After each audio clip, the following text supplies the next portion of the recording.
here we are with John Springer talking about something that's relatively new at Fortinet, and that's data loss prevention. But I have a fundamental question for you first. What is the difference between data security and network security? Yeah, it's a good question, Patrick. And so data security, you're looking at sort of risk of intellectual property and sensitive data being exposed within customers' environment. And then what we do is help mitigate that risk and bring their sort of security policy alive. But a really important part of that is network security. So the sort of DLP features that we have built into FortiSASE, into FortiGate, and into FortiOS and FortiMail provide a very important part of the overall DLP and data security capabilities that we have at Fortinet.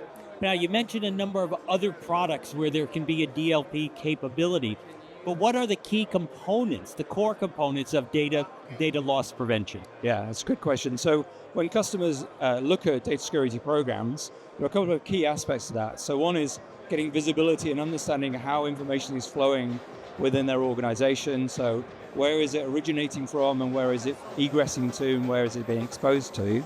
So that could be, for example, an upload to Dropbox, right? Would be an example of that. So you've got the visibility into what's going on.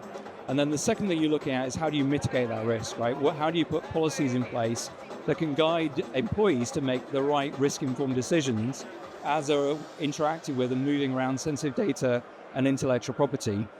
So, whatever your business is, whether you're kind of designing cars or you're kind of a bank, it's really important that you can kind of guide people on how to use that information. And then the third part is where you're looking at deliberate data exfiltration. So this is what we call insider risk, where people are kind of maybe leaving the organization and then looking to take data with them because they have a sense of ownership over that. And so that's the third thing that we help solve for is insider risk management. All right, I'm going to give you a question now that you can answer with a simple yes or no. Okay. Does AI have a role in data security and data loss prevention? Yes. Well, there we are then. John, thank you very much. Brought to you live from the Tech Expo at Fortinet Accelerate25. If you missed out, watch for Accelerate in Focus, coming to your region later this quarter.